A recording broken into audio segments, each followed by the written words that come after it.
है induction motor, single phase induction motor. हालांकि AC पे चलने वाली जो मोटर है, एसी सप्लाई जो चलने वाली मोटर जो है वो रहती है इंडक्शन मोटर, उसका एक प्रकार है। और आज जो मैं टॉपिक आपको बताने वाला हूँ वो single phase. Basically single phase हम लोग घर में यूज़ करते हैं, चाहे हमारे घर में एक सिंगल फेज आता है या एक छोटे मोटे इंडस्ट्रियल एरिया में छोटी मोटी जगह पे जनरली सिंगल फेज का इस्तेमाल किया जाता है। तो सिंगल फेज में आप कौन से प्रकार के मोटर का यूज़ करोगे और ये किस प्रकार से काम करती है, ये वीडियो का मकसद है मेरा बनाने के लिए। अगर उसका अंदर का कंस्ट्रक्शन से आप देखोगे तो इसमें एक रोटर रहता है, ये देखो ये रोटर है, ये उसका स्टेटर है, आगे उसका कवर रहता है, ये उसका पूरा मेटल कवर है, पीछे एक पंखा लगाया रहता है ताकि स्टेटर को ठंडा रखा जाए। ये कैपेसिटर्स वगैरह रहता है, हालांकि वो अलग टाइप के लिए रहता है, उसको कवर रहता है और पीछे उसकी एक बॉडी रहती है, फैन कवर रहता है। तो ये एक अंदर का इंफ्रास्ट्रक्चर है कि किस तरह से एक इंडक्शन मोटर बनाया जाता है, कंस्ट्रक्शन बोलते हैं हम लोग इसको। इसके दो ही मेन पार्ट रहते हैं मोटर के अंदर। एक तो अंदर का स्टेटर, ये है स्टेटर, और ये है रोलर, जिसको रोटर भी बोल सकते हैं हम लोग। ओके, रोटर जनरली दो अलग अलग टाइप्स के आते हैं। ये यहाँ पे हम लोग ने जो लिया है वो है स्क्विरल केज मोटर। ये उसका शेफ है जो कि घूमने वाला हिस्सा रहता है, ये रोटर की वजह से ये शेफ घूमता है। ओके, और ये स्टेटर का है, ये उसकी वाइंडिंग दिखाई दे रही है आपको। ओके, अभी इसकी डिटेल में तो बता दूं कि ये जो वाइंडिंग जो रहता है उसके बीच में आप ये देख सकते हैं, ये सब एल्यूमिनियम स्टील के कोर है, इसको हम लोग बोलते हैं कोर्स। ये ऐसे एल्यूमिनियम के शीट्स रहते हैं पतले पतले, और इसको आपस में ज्वाइन करके ये फुल्ली एकदम हैवी गेज एल्यूमिनियम रहता है, जिसको ज्वाइन करके इस तरह से आपको शेप दिया जाता है। ओके, ये शेप के अंदर ऐसी कॉइल्स को राउंड करके बिठाया जाता है, इसको हम बोलते हैं वाइंडिंग। ओके, आप जो काफ़ी लोगों को शायद मालूम रखता है वाइंडिंग के बारे में, लेकिन अगर नहीं मालूम है तो इस तरह से वाइंडिंग अंदर की जाती है। और ये जो वायर्स रहते हैं अंदर, जो कॉपर वायर रहता है वो इंसुलेटेड वायर रहता है, वो हैवी एकदम अच्छी क्वालिटी के इंसुलेटेड वायर का यूज़ किया करते हैं ताकि ये मोटर अच्छी तरह से चल पाए। और आप देख सकते हैं कि ये एल्यूमिनियम के जो प्लेट्स ऐसे आपस में जुड़े हुए हैं एकदम कट करके, राइट। ये इसका मकसद क्या रहता है एल्यूमिनियम प्लेट्स का, कि अच्छी तरह से इसमें मैग्नेटिक फील्ड जनरेट हो, क्योंकि इंडक्शन मोटर है यानी इसमें मैग्नेटिक फील्ड के ऊपर पूरा बेस्ड है। अच्छी तरह से मैग्नेटिक फील्ड इसमें बने और हीट का एग्जॉर्प्शन प्रॉपरली हो, इसकी वजह से इस तरह से कोर आपको दिखाई देंगे। ओके, इसके अंदर जो रोटर रहता है वो इस प्रकार स्क्विरल के जो रोटर बोलते हैं हम लोग इसके, इसमें अंदर काफ़ी मैग्नेटिक प्लेट्स, इसमें भी मैग्नेटिक फील्ड जनरेट करवाते हैं और इसमें भी कुछ मैग्नेटिक फील्ड जनरेट होता है जिसकी वजह से मोटर काम करता है। ये उसका बेसिक कॉन्सेप्ट बता दिया मैंने।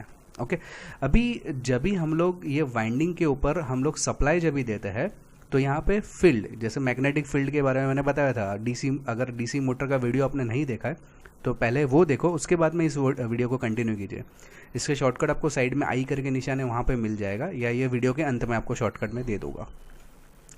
तो जैसे ही इसमें सप्लाई देता हो वाइंडिंग के अंदर, स्टेटर के वाइंडिंग में, तो यहाँ पे एक नेगेटिव हिस्सा बन जाता है और एक साउथ साइड, सॉरी नेगेटिव नहीं, हम लोग एन पोल और एस पोल, ऐसे चुंबक के दो हिस्से रहते हैं, एक एन साइड और एक S side, north and south. तो यहाँ पे नॉर्थ वाला हिस्सा बन जाता है, यहाँ पे साउथ। फिर जैसे ही एसी का दूसरा हिस्सा, एसी में आपको मालूम रहेगा कि पल्स रहता है, यानी आधा एसी ऊपर पॉजिटिव और आधा एसी नीचे negative, positive negative positive negative, इस तरह से उसके साइकिल्स चलते रहते हैं। तो आधा हिस्सा जब भी रहेगा तभी एन यहाँ पे रहेगा, एस यहाँ पे रहेगा, और जैसे ही दूसरा हाफ साइकिल आएगा तो ये एस जो है ऊपर की तरफ चला जाएगा, एन जो है नीचे की तरफ चला जाएगा। तो इस तरीके से ये चुंबकीय तरंग पैदा करता है, इस तरह से मैग्नेटिक फील्ड जनरेट करता है, ऊपर नीचे शिफ्ट होता रहता है। जैसे जैसे पल्स आते जाएंगे वैसे नेगेटिव यहाँ पे, एन यहाँ पे, एस यहाँ पे, वैसे ही फिर वापस एस यहाँ पे, एन यहाँ पे, इस तरह से चलता रहेगा। ये हमारे कोर का यानी मैग्नेटिक फील्ड जनरेट करने का तरीका है एसी करंट के अंदर। तो इसको इस तरह से डिज़ाइन किया गया है कि मान लो एसी सप्लाई मैं यहाँ पे दूँ, एसी सप्लाई देने पर होगा क्या है कि यहाँ पे एन पोल बन जाएगा, यहाँ पे एस पोल बन जाएगा। ओके, ये देखो ये पूरा एक ही फेज़ है, राइट, और बीच में उसके रोटर लगाया जाता है।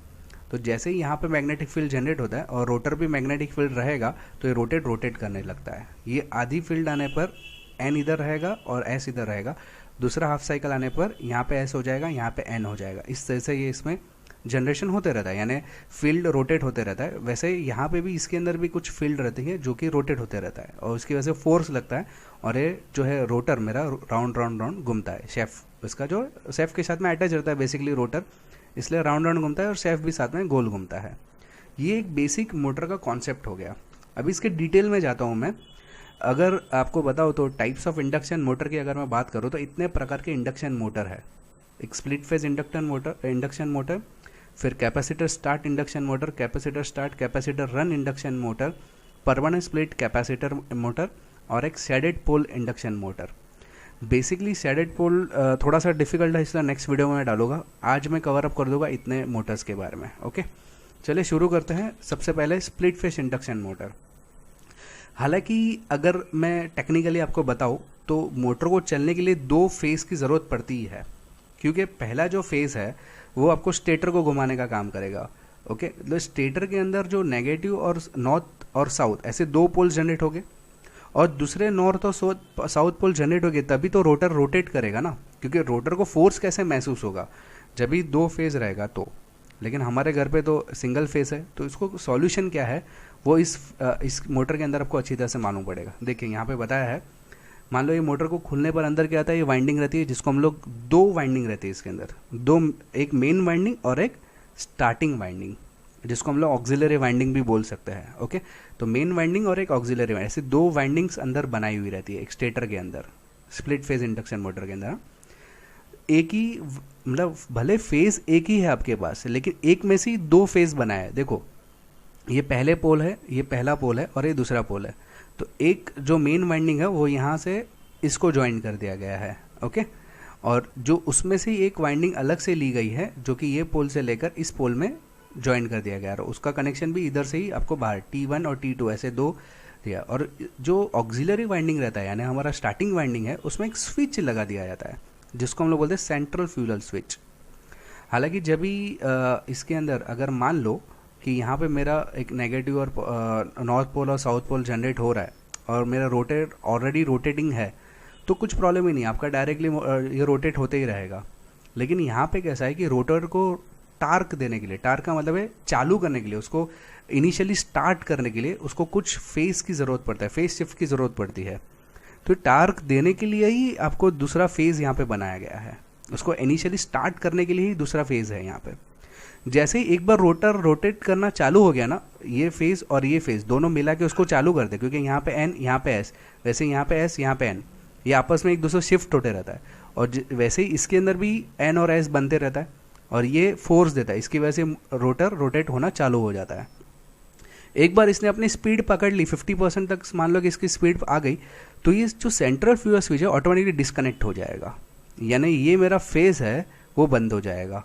यानी फिर मेरा एक ही फेज से मेरा कंटिन्यूस, यानी मेन वाइंडिंग से ही मेरी मोटर चलती रहेगी। खाली स्टार्टिंग वाइंडिंग स्टार्टिंग है कुछ पल तक, यानी जब तक ये 50% इसकी स्पीड ना पकड़ ले तब तक ये स्टार्टिंग वाइंडिंग काम करता है। उसके बाद वो डिस्कनेक्ट हो जाता है और खाली मेन वाइंडिंग ही काम करना चालू कर देता है। ये सब होता है सेंट्रल फ्यूल स्विच की वजह से। ओके, तो ये स्प्लिट मोटर फेज का इंडक्शन मोटर का एग्जांपल इस तरह से बेसिकली काम करता है।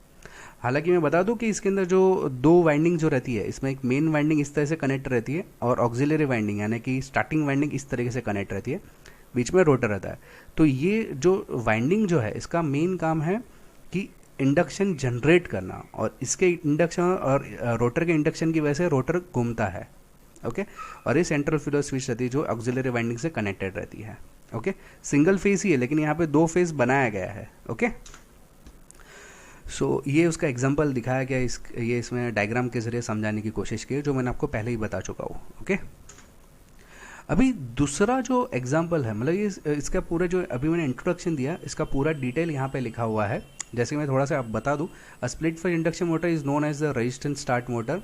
It has a single cage rotor. Okay, ये सिंगल केज रोटर है, and its stator has 2 winding known as main winding and starting winding. जैसे कि मैंने बताया कि उसमें 2 वाइंडिंग रहती है, मेन वाइंडिंग और starting winding.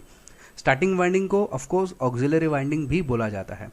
Both windings R D placed 90 degree in space, यानी दोनों को आमने सामने रखा जाता है ताकि अच्छी तरह से मैग्नेटिक फ्लक्स जनरेट हो।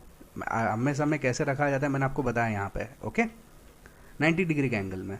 The main winding has very low resistance and high inductance, whereas starting winding has high resistance and low inductance. Okay, तो ये मेन उसका क्राइटेरिया है जिसकी वजह से मोटर स्टार्ट होता है। Okay, the register is connected series with auxiliary winding. चलो ओके, द करंट, ये सब जो मैंने आपको प्रोसेस बताया, इसी प्रोसेस को मैंने इंग्लिश में लिखने की यहाँ पे कोशिश की है। जैसे कि मैंने बताया कि ऑक्सिलरी वाइंडिंग और मेन वाइंडिंग से एक बार रोटर रोटेट होना चालू हो गया, 70 to 80% अगर रोटेशन चालू हो गया अच्छी तरह से, बाद में ये सेंट्रीफ्यूगल जो स्विच है उसको डिस्कनेक्ट कर लेगा सेकेंडरी वाइंडिंग को, यानी कि मेरा ऑक्सिलरी वाइंडिंग है ऑटोमेटिकली डिस्कनेक्ट कर लेगा। वही यहाँ पे चीज़ लिखी हुई है। हालांकि ये काफ़ी अच्छा मोटर है, काफ़ी सारी जगह पे यूज़ भी होता है। चलिए दूसरे मोटर की बात करते हैं। दूसरा जो मोटर है मेरा कैपेसिटर स्टार्ट इंडक्शन मोटर और capacitor start capacitor run induction motor, ये दोनों अलग अलग चीज़ें हैं। Okay, capacitor start induction motor कुछ दिखने में इस प्रकार से दिखता है। आपको यहाँ पे एक कैपेसिटर रहता है और यहाँ पे दो कैपेसिटर का इस्तेमाल किया जाता है। 2 कैपेसिटर यहाँ पे होता है और सिंगल कैपेसिटर इसके अंदर होता है।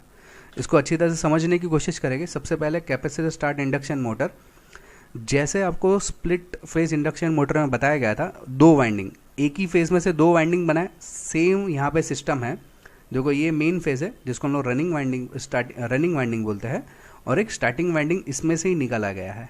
ओके, लेकिन फ़र्क इतना है, वहाँ पे direct central fuel switch attach था, ये स्विच तो यहाँ पे भी है, लेकिन इसके साथ में एक कैपेसिटर लगा दिया गया है। ये कैपेसिटर लगाने का मकसद क्या है? तो स्प्लिट फेज और ये कैपेसिटर स्टार्ट मोटर में खाली एक ही डिफरेंस है, मेन कैपेसिटर बैठाया गया है। लेकिन ये कैपेसिटर बहुत इफेक्ट करता है, हम लोग आगे देखते हैं कैसे इफेक्ट करता है। इसके पहले मैं खाली बता दूं कि capacitor start and capacitor run induction motor के अंदर 2 कैपेसिटर बिठाए जाते हैं।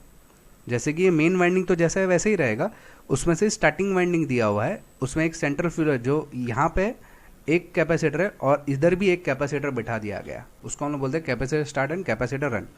ये कभी डिस्कनेक्ट नहीं होगा, इस सर्किट में हमेशा प्रेजेंट रहेगा। जबकि ये थोड़ी देर के 70-80% जैसी स्पीड पकड़ ली तो ये डिस्कनेक्ट कर लेगा, लेकिन ये कंटिन्यूस यहाँ पे रहेगा और यहाँ पे ये थोड़ी देर के बाद ये पूरा वाइंडिंग डिस्कनेक्ट हो जाएगा। ओके, चलिए देखते हैं उसको अच्छी तरह से।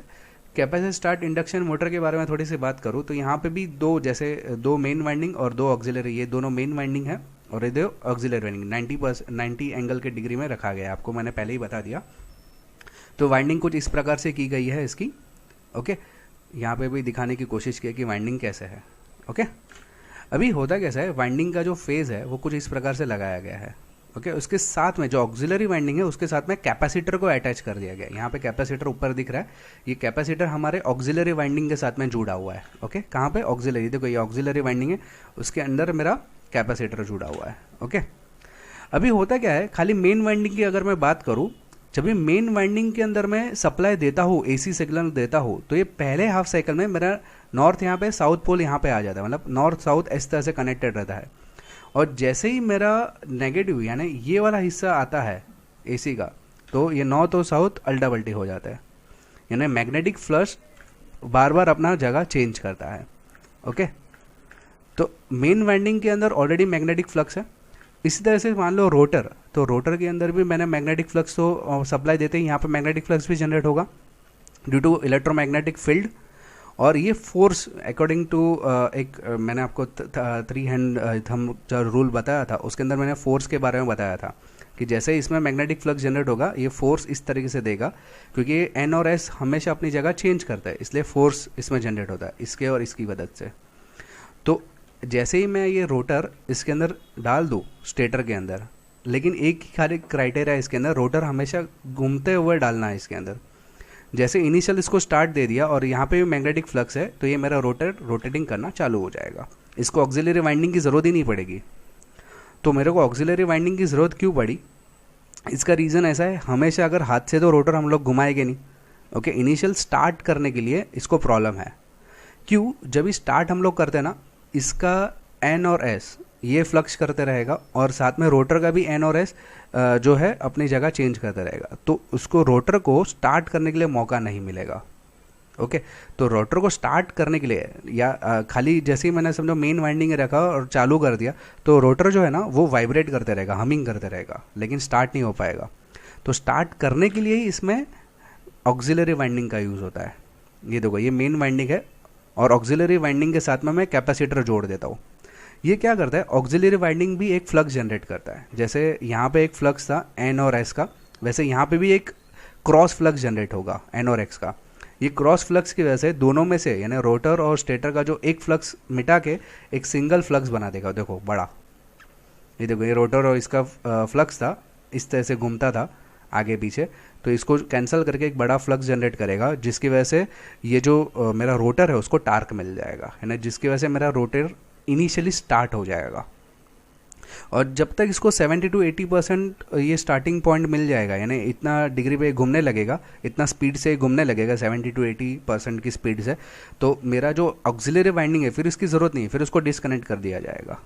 ओके, देखो capacitor does the job of phase shifting to produce the rotating magnetic field, यानी यहाँ पे फेज शिफ्ट करेगा, जिसकी वजह से जो मैग्नेटिक फील्ड ये खुद जनरेट करना चालू करेगा, और जिसकी वजह से इसको टार्क मिल जाएगा, और जिसकी वजह से मेरा रोटर रोटेटिंग करना स्टार्ट होगा। ओके, तो ये मेन डिफरेंस है। अभी आपको ये मालूम पड़ेगा कि ये दोनों में डिफरेंस क्या है, स्प्लिट फेज इंडक्शन मोटर और कैपेसिटर स्टार्ट इंडक्शन मोटर। तो split phase refers to the different introduction to the current across the differential set of winding in the rotor shift of the motor. यानी क्या कि split phase induction motor के अंदर 2 phase हम लोग ने बनाए हुए थे, ओके, और उसमें खाली एक स्विच लगा हुआ था, ओके, टार्क देने के लिए। The difference in the phase is necessary to create the torque, okay, introduced by the magnetic force in the winding to start rotating the motor. In capacitor start motor, the capacitor is connected to the winding to create the shift in a phase as before to start the rotor. यानी क्या, split phase induction motor में phase मतलब phase को जो shift करने की ज़रूरत नहीं पड़ती थी। ओके, ये जो अगर मैं आपको टेक्निकली दिखाऊँ तो उसके अंदर फेज शिफ्ट होता था, लेकिन कैपेसिटर की वजह से इतना भी ज़्यादा फेज शिफ्ट नहीं होता, तो स्टार्टिंग उसका आराम से होता था स्प्लिट फेज इंडक्शन मोटर के अंदर।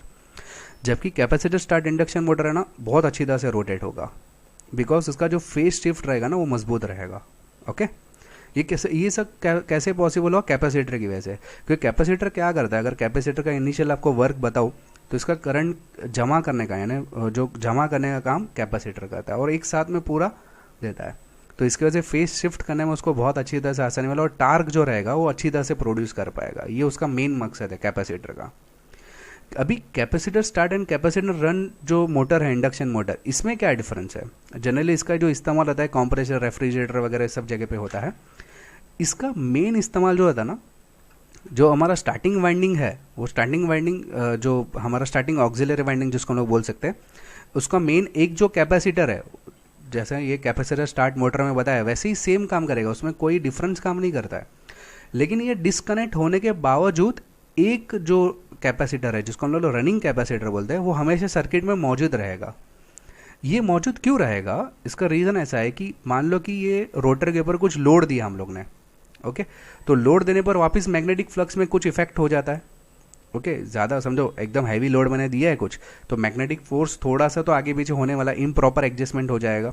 तो उसको प्रॉपर रखने के लिए हमेशा रोटर परफेक्ट रोटेट होते रहे, पावर फैक्टर उसका प्रॉपर चला है लोड आने पर भी, तो उसके लिए कैपेसिटर लगाया था, इसको हम लोग रनिंग कैपेसिटर बोलेंगे।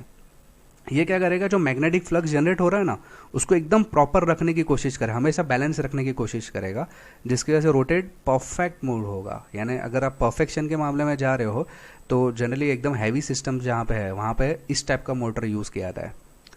Okay, the capacitor start and capacitor run motor, ये काफ़ी बढ़िया मोटर कहलाती है। इसके बाद मैं खाली बता दूँ, एक permanent split capacitor motor. Permanent split capacitor motor का जो इंटीरियर है वो कुछ इस प्रकार से है, इसमें भी रोटर स्टेटर जैसा था वैसा ही है। इसमें खाली एक मेन डिफरेंस है, ये जो परमानेंट स्प्लिट जो है उसमें कैपेसिटर जो रहता है वो भी प्रेजेंट रहता है इसके अंदर। देखो यहाँ पे मेन वाइंडिंग रहता है और ये स्टार्टिंग वाइंडिंग रहता है, और इसमें कैपेसिटर परमानेंटली अटैच किया रहता है। ओके, इसमें सेंटर फ्यूज स्विच नहीं रहता है। Okay, main winding, starting winding और कैपेसिटर, ये तीनों चीज़ हमेशा मौजूद रहती है। ये हमेशा मौजूद होने की वजह से क्या होता है, the permanent split motor has a cage, okay, cage rotor, 2 windings name as main and auxiliary winding similar to the capacitor start and capacitor run motor. यानी जैसे कि capacitor start capacitor run motor था वैसे ही का same to same architecture है। It has only one capacitor connect in the series with the starting winding, यानी यहाँ पे खाली एक ही जो है कैपेसिटर कनेक्टेड है। Okay, the capacitor C is permanently connected in the circuit both at the starting and running condition. यानी यहाँ पे क्या होगा कि स्टार्टिंग और रन ये दोनों पे एक ही कैपेसिटर काम करेगा, स्टार्ट करते टाइम भी और रन करते टाइम भी। Okay, it is also called a single value capacitor motor as the capacitor is always in the circuit and through this type of motor does not contain any starting switch. यानी यहाँ पे कोई starting switch है ही नहीं, the auxiliary winding is always there in a circuit, यानी यहाँ पे ऑक्सिलरी वाइंडिंग जो है ना वो डिस्कनेक्ट नहीं होता। अब तक जितनी भी मोटर आपने देखी, 3 मोटर, जैसे कि स्प्लिट फेज या कैपेसिटर स्टार्ट या कैपेसिटर रन मोटर, उसमें सब में क्या होता था कि स्टार्टिंग वाइंडिंग कुछ देर के बाद हट जाती थी सर्किट में से। यहाँ पे ऐसा नहीं होगा, इसको 2 फेज इंडक्शन मोटर भी कहा जाएगा। यहाँ पे क्या होता है, स्टार्टिंग वाइंडिंग जो है ऑक्सिलरी वाइंडिंग जो हमेशा मौजूद रहेगी, therefore the motor operates as the balance 2 phase motor, इसको 2 फेज मोटर भी कहा जाता है। The motor performs in uniform torque and has noise free operation, यानी यहाँ पे कैसा कि जो टार्क जनरेट होगा ना रोटर के अंदर, वो वाकई में काफ़ी बढ़िया टार्क मिलेगा, यानी स्टार्टिंग पॉइंट बहुत ही अच्छा मिलेगा। और प्लस ये अपना नॉइज़ नहीं करता है। नॉइज़ क्यों नहीं करता है? बिकॉज ड्यू टू यहाँ पे जो मैग्नेटिक फ्लक्स हमेशा जनरेट होते रहता है और ये इसको बैलेंस भी करता रहता है। इसकी वजह से यहाँ पे जो है मेंटेन रहेगी इसकी स्पीड, इसका जो नॉइज़ पोल्यूशन वगैरह नहीं करना है, तो ये सबसे बढ़िया मोटर है। इसका जो एडवांटेज है, the single value has following advantage, no centrifugal switch is required, यहाँ पे सेंट्रीफ्यूगल स्विच नहीं है, जैसे मैंने पहले ही बता दिया। इसकी जो स्पीड है वो एकदम high, efficient in high. As the capacitor is connected permanent the circuit, the power factor is very high, power factor एकदम बढ़िया है। और मैंने जैसे बताया, इसका जो स्टार्टिंग पॉइंट रहेगा, टार्क जो मिलेगा इसको एकदम हैवी आउटपुट मिलेगा ना, स्टार्टिंग जो पॉइंट एकदम टार्क एकदम फास्ट है, ये उसकी खासियत है। तो ये हमारा परमानेंट स्प्लिट इंडक्शन मोटर है। अभी ये तीनों मोटर के बारे में, चारों मोटर के बारे में बता दूँ ये कहाँ कहाँ पे यूज़ होता है। तो स्प्लिट फेस इंडक्शन मोटर का इस्तेमाल generally washing machine, air condition, fans, Motors वगैरह जगह पे यूज़ होता है। फिर capacitor start capacitor run motor जो है, ये टेबल फैन की बात हो रही है, यहाँ पे स्प्लिट फेस टेबल फैन के लिए यूज़ होता है। जबकि हमारे जो नॉर्मली सीलिंग फैन वगैरह रहता है उसमें जनरली हम लोग यूज़ करते हैं capacitor start capacitor run motor के बारे में। ओके, इसका जो इस्तेमाल ग्राइंडर में होता है, एयर कंडीशनर में, कंप्रेसर में होता है, काफ़ी जो जहाँ पे हैवी रिक्वायरमेंट है वहाँ पे capacitor start capacitor run motor का इस्तेमाल किया था। नॉर्मल जगह पे आपको कैपेसिटर स्टार्ट भी मिल जाएगी। और परमानेंट स्प्लिट कैपेसिटर मोटर की बात करें तो ये फैंस, ब्लोअर्स, हीटर, यहाँ पे भी रेफ्रिजरेटर, ऑफिस मशीनरीज वगैरह में आपको परमानेंट स्प्लिट, जहाँ पे आपको आवाज़ कम चाहिए, टार्क ज़्यादा चाहिए, तो उसके लिए बेहतरीन मोटर है परमानेंट स्प्लिट कैपेसिटर मोटर। बाकी अगर इंडस्ट्रियल यूज़, पानी वीनी का मोटर चाहिए तो आपको generally capacitor start and capacitor run motor अच्छा है। और स्प्लिट फेस चूने इक्विपमेंट्स में जनरली यूज़ होता था, जैसे कि फ्लोर पॉलिशिंग, जहाँ पे आवाज़ की ज़्यादा गुंजाइश नहीं है, लेकिन आपको जो है फेस शिफ्ट यानी कम से कम खर्चे में ज़्यादा से ज़्यादा काम करना है, तो आपको स्प्लिट फेस इंडक्शन मोटर काम में आएगा।